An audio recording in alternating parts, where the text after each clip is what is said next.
Quando é que eu sei que morar no Canadá é a pior decisão da minha vida? É muito comum nós recebermos aqui na rede social comentários de pessoas que estão nessa jornada de imigração, que querem morar aqui no Canadá, mas muitas vezes essas mensagens elas chegam num tom emocional. Às vezes o desejo da pessoa não é morar no Canadá, mas sim sair do Brasil, sair da vida difícil que ela está levando no Brasil, sair daquele problema que ela está enfrentando no Brasil. E então, por vezes, ela começa a ver vídeos sobre outros países aqui na rede social e ela enxerga o Canadá como um lugar que vai fazer com que ela realmente consiga resolver essa dor que ela está vivendo neste momento. Então, neste vídeo, eu vou te apresentar 5 pontos muito importantes que você precisa dar atenção nesta sua jornada de imigração. São pontos fundamentais para que o Canadá não se torne a pior decisão da sua vida. E eu verdadeiramente quero que você assista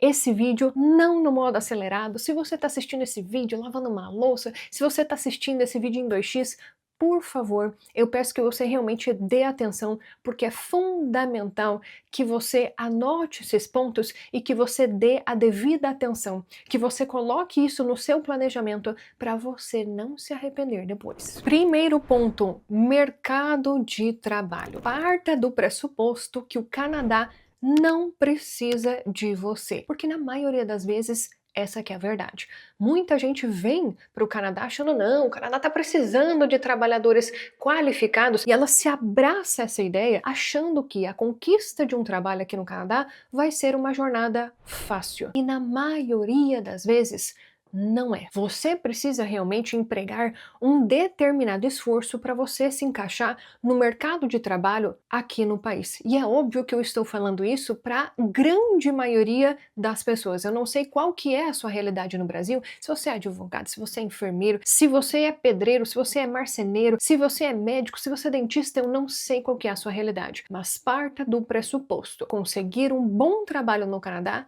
não é fácil. E muita gente acaba se frustrando no meio dessa jornada. Por quê? A pessoa acha que, pelo Canadá precisar de trabalhadores, este caminho vai ser simples, que ela vai fazer poucas aplicações nos sites de emprego do país e que ela vai receber retorno. E eu sinto muito, mas mesmo com visto de trabalho, mesmo com a residência permanente, este caminho não é tão simples. Especialmente se você trabalha em uma área que você precisa realmente passar por um processo de licença, como é o caso de advogados, como é o caso de médicos, como é o caso de dentistas, profissionais da saúde, engenheiros, por exemplo, e algumas outras profissões. Então, por isso, o primeiro passo que você precisa fazer em relação a isso é analisar o mercado de trabalho para a sua área. Será que eu estou disposto a passar pelo processo de validação do diploma? Ou quais são as outras áreas de trabalho relacionadas à minha área que eu estaria disposto a performar, sabendo que possivelmente eu vou ganhar menos salário. Aí você pensa, será que com esse salário dessa área eu conseguiria bancar o estilo de vida que eu desejo no país? Além disso, quanto de imposto que vai ser descontado deste salário bruto, deste trabalho aqui específico, nesta determinada província? Esse é o tipo de planejamento que pouquíssimas pessoas acabam fazendo. Eles chegam aqui no país no estilo Zeca Pagodinho. Eu sempre falo isso porque tem muito imigrante que chega aqui desse jeito, que é o imigrante Zeca Pagodinho. Deixa a vida me levar, vida leva eu. E às vezes essa vida não te leva para o caminho que você está aqui, ó, na sua expectativa. Então tome muito cuidado. Inclusive, aqui no nosso canal tem vários vídeos que nós falamos sobre mercado de trabalho. Eu vou deixar alguns deles aqui na descrição e eu sugiro que você assista novamente, não em acelerado, mas com papel e caneta na mão, para você conhecer um pouco mais sobre o mercado de trabalho, se preparar para esta jornada aqui no país. E em segundo lugar, e está relacionado com o primeiro, é imposto e custo de vida. Às Às vezes a pessoa sai do Brasil falando, poxa, aqui o imposto é muito alto, eu não aguento mais essa burocracia, eu não aguento esse país que a gente paga muito imposto. Aí você pergunta para a pessoa, e você sabe como são os impostos no Canadá? Aí ela responde, não. Pois é, meu amigo, você precisa estudar sobre isso. Por quê? Tem muita gente que está aqui no Canadá e uma das maiores frustrações das pessoas é o quanto de imposto que a pessoa paga. Então não é todo mundo que aquela máxima se justifica, que ela fala, ah não, mas pelo menos aqui a gente vê o retorno do imposto. Não é todo mundo que pensa desse jeito. E pode ser que você seja uma dessas pessoas. Por isso, ter esta informação antes de você embarcar nessa jornada é extremamente importante para você avaliar, de acordo com a sua realidade, se isso faz sentido para sua vida ou não. Então, por exemplo, você está aí pesquisando sobre a sua área de trabalho aqui no Canadá e você olha lá no site de emprego, 120 mil dólares por ano. A pessoa automaticamente ela vai lá e faz a conversão desse valor na cabeça dela e ela pensa, nossa, eu vou ganhar R$500 mil. E ela acha que isso é muito dinheiro, que ela vai viver muito bem. Amigão, você já errou aí. Já errou no converter, porque aqui você ganha em dólar e você gasta em dólar. Aí as pessoas falam, não, mas eu vi que o poder de compra é maior. Exato. Só que tu vai viver comprando iPhone? Você vai comer o iPhone? Como é que você tá achando que vai ser a sua vida? Tem várias questões que você precisa olhar, não só nessas afirmações, o poder de compra é maior, não, porque você vê o retorno do imposto. Essas frases, obviamente que elas dizem muita coisa, mas pode ser que na sua realidade, dentro do que você tem a expectativa aqui no país, não vai fazer sentido. Por isso, na hora que você olhar ali o salário, vamos supor, 120 mil dólares, saiba que esse é o valor bruto. Tem os descontos desse salário. E esses descontos, eles dependem de província para província. Então, se você quiser saber um pouco mais em relação a esses descontos, tem um vídeo aqui no canal onde eu explico tintim por tintim em relação a isso, para você realmente avaliar se a sua expectativa ela está condizente com a realidade sobre os salários aqui no país. Consequentemente, você vai ter uma percepção melhor sobre custo de vida e também sobre os impostos. Aí você avalia se esse poder de compra que muito se fala na rede social, se isso é o que vai fazer sentido nessa sua mudança aqui para o país. Terceiro ponto, clima. Não subestime o inverno. Repita comigo, não subestime o inverno. Tem muita gente que chega aqui no Canadá, ela se encanta com a primeira neve e de fato é encantador. Tenho que fazer esse ponto aqui, de fato é encantador, principalmente para nós que estamos vindo de um país tropical. Ver isso, que são cenas de filme, realmente é algo incrível. Porém, o inverno aqui, ele é longo, amigão. Então, boa parte do ano nós vivemos com neve, com frio, e eu já fiz vários vídeos sobre isso aqui no canal. Para mim, o inverno não é um problema, mas isso não significa que a minha opinião seja a opinião de todas as pessoas. Na verdade, boa parte das pessoas que acabam não se adaptando ao país, um dos motivos são esses 5 motivos que eu tô falando nesse vídeo. Então, clima é um fator, sim, de grande relevância. Talvez não nos primeiros anos que você está na fase de adaptação, mas muita gente, depois de 10 anos aqui no país, depois que a pessoa já atingiu uma certa estabilidade, já compreende como que funciona a vida, ela começa a repensar a vida aqui no Canadá justamente por causa do inverno. Por causa, na verdade, não é nem do inverno, é da duração do inverno. Então não menospreze esse ponto na hora de fazer o seu planejamento. Especialmente se você é aí da região do norte, nordeste, você que tem sol praticamente o ano inteiro. Essas pessoas podem se adaptar aqui ao Canadá, facilmente inclusive se adaptar aqui ao país, se adaptar ao clima, mas pode ser que não. Eu peço gentilmente que você coloque esse ponto em consideração, tá? Especialmente pelos dias curtos durante o inverno, especialmente nos meses de novembro e dezembro. Eu tenho um vídeo aqui no canal que eu até falo sobre isso, que é o pior lado do inverno aqui no Canadá. E um outro ponto relevante é que aqui, conforme vão mudando as estações, o estilo de vida vai mudando também. E é importante que você saiba disso antes de você chegar aqui no Canadá, porque durante o verão você vê muitas pessoas na rua, todo mundo andando de bicicleta nos parques, fazendo piquenique, indo para lago, é tudo muito mais vivo. Chega o inverno e as pessoas acabam se recolhendo. Você já não vê tantas pessoas na rua, você acaba não querendo sair muito, escurece muito cedo, por volta das 4:30 da tarde, então isso acaba te colocando também num momento de mais recolhimento, então é preciso sim se adequar a essa mudança de estação, porque muita gente acaba se sentindo sozinho, acaba se sentindo deprimido, e a pessoa quer viver na mesma frequência que ela estava vivendo no verão, só que não é possível. A estação mudou.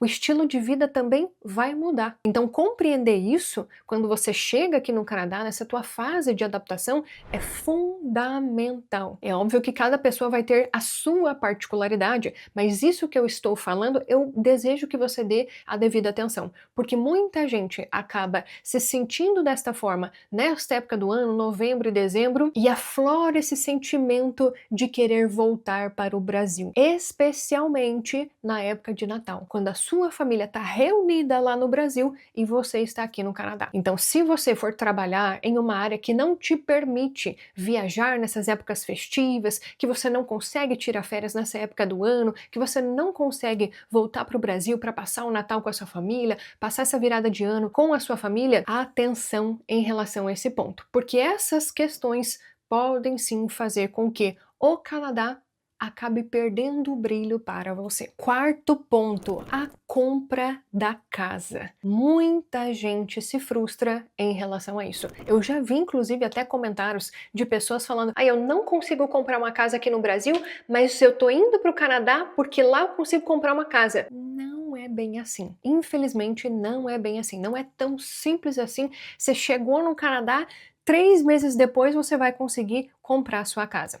Para você comprar uma casa aqui no Canadá, existe todo um processo. É óbvio que as pessoas conseguem comprar casa aqui no país. Inclusive, nós temos vários vídeos sobre isso aqui no nosso canal. Eu sugiro que você os assista, só que há certos pontos que você precisa realmente atender para você conseguir comprar uma casa. Um desses pontos, inclusive, está relacionado com o primeiro, que é o mercado de trabalho. Você ter um bom emprego aqui no Canadá. Outro ponto importante: em que lugar você está comprando essa casa? Eu percebo que muita gente acaba reclamando sobre a compra da casa se as pessoas moram em Toronto, moram em Vancouver, que são os locais mais caros realmente para você comprar uma casa, só que óbvio que se você for para o interior, se você for para as províncias menores, que tem um menor custo de vida, ali nesses lugares você pode sim comprar uma casa de uma forma mais facilitada. Só que qual que é a questão? Nem sempre a pessoa quer morar neste lugar, ela quer abrir mão de morar em Toronto, em Vancouver, para ir para New Brunswick, por exemplo, que lá o custo de casa ele é mais barato. Para ir para Newfoundland, por exemplo,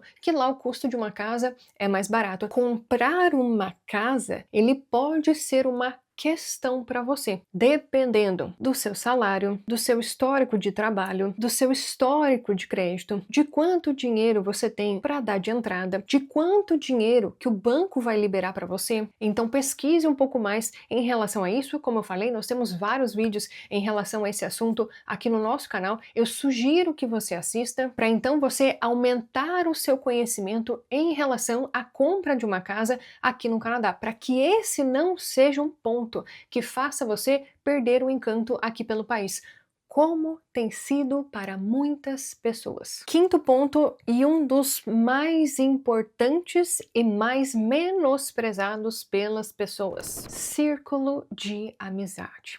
A pessoa acha que ela vai chegar aqui no Canadá, que ela vai fazer muitos amigos, que ela vai ter uma agenda cheia de eventos para ela participar, que vai ser fácil ela encontrar aqueles amigos que vão ser os parceiros nas horas difíceis, só que infelizmente isso acaba não sendo a realidade de todos. Mas eu acho que de todos os pontos apresentados, esse é o mais fácil de você conseguir resolver Dependendo de como você lidar com isso. Porque muitas pessoas, elas acabam ficando até na bolha dos brasileiros porque acaba sendo mais fácil criar vínculos de amizade. Não é tão simples assim, dependendo de como que você é, dependendo da sua personalidade, você fazer vínculos de amizade forte com outras culturas. Você vai ter que empregar um pouquinho mais de esforço porque justamente tem algumas barreiras aí que podem acabar atrapalhando. Uma delas, é óbvio, é a cultura. Você com os brasileiros, você conhece a cultura, você conhece as referências, você conhece as piadinhas, é mais fácil você quebrar o gelo. Diferentemente do que com pessoas de outras culturas que têm outras referências. Além de um ponto crucial que é a barreira do idioma. Muitas pessoas não se sentem confiantes em relação ao idioma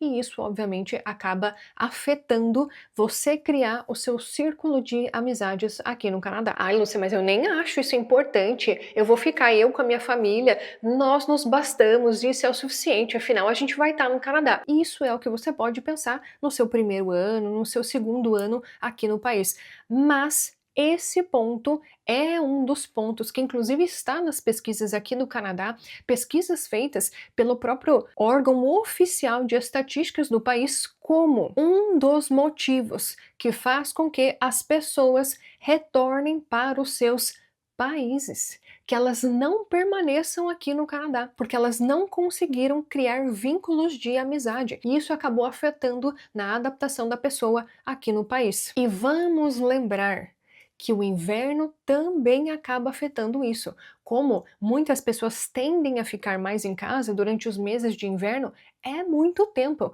que você fica só no seu círculo familiar. E isso para muitas pessoas é um ponto ruim. E até dependendo da sua rotina de trabalho, rotina de estudos, como que é a sua vida, acaba nem sobrando tempo para você conseguir construir esses vínculos. No Brasil, dependendo da sua realidade, às vezes você nunca nem saiu de cidade. Você conhece todo mundo do seu bairro. Às vezes a galera do seu bairro viu você crescer. Então esse vínculo aqui no país você não vai ter. Tem amigos de longa data. Tudo isso você provavelmente não vai ter aqui, exceto se você tem um irmão que mora aqui, se você tem parentes que moram aqui, aí a realidade é completamente diferente. Mas essa não é a realidade da maioria das pessoas. Então, no final das contas, não é que morar no Canadá é difícil ou morar no Brasil é difícil. Todos os lugares vão ter os seus pontos de dificuldade e cada pessoa vai aprender ou vai ter que aprender a lidar com eles de uma determinada forma. E aqueles que não conseguirem aprender a lidar com isso, infelizmente, eles podem se frustrar com essa experiência de mudar de país. Então, por causa disso, nós até criamos a Jornada da Decisão. É um plano de 15 dias para você e para sua família decidirem de uma vez por todas se vale ou não vale a pena morar aqui no Canadá para vocês, de acordo com a realidade de vocês. São 15 pontos que você precisa realmente dar devida atenção antes de fazer essa mudança aqui para o país. Eu costumo dizer que, inclusive, é o primeiro passo. É você analisar a realidade do país e verificar se, de acordo com a vida que você tem no Brasil, se essa mudança vai fazer sentido. Para você não ter prejuízos financeiros, para você realmente não perder oportunidades, para você não romper laços importantes com a sua família que infelizmente não tem como recuperar. E muitas pessoas não pensam nisso. Então, se você quiser fazer parte da Jornada da Decisão, eu vou deixar em um comentário fixado aqui nesse vídeo. Clique e assista a primeira aula. Eu costumo chamar ela de choque de realidade. Lúcia, porque é ruim? Não, porque são pontos que você realmente precisa prestar atenção antes de você mudar aqui para o Canadá. Então clique, assista e deixa lá um comentário sobre o que você achou em relação a essa aula. Falando em comentário, aqui estão alguns dos depoimentos das pessoas que já passaram pela Jornada da Decisão. Então faça ela para você realmente ter mais clareza se vale ou não vale a pena para você essa decisão de mudar de país. Para que lá no futuro o Canadá não se torne a pior decisão da sua vida. E eu espero que esse vídeo tenha sido útil para vocês. Se você gostou, já deixa o seu like aqui para nós. Se você é novo no canal, seja muito bem-vindo por aqui. Considere se inscrever, tem um botão aqui embaixo, basta você clicar nele para você se tornar um inscrito aqui do nosso canal e a gente se vê no nosso próximo vídeo. Tchau, tchau!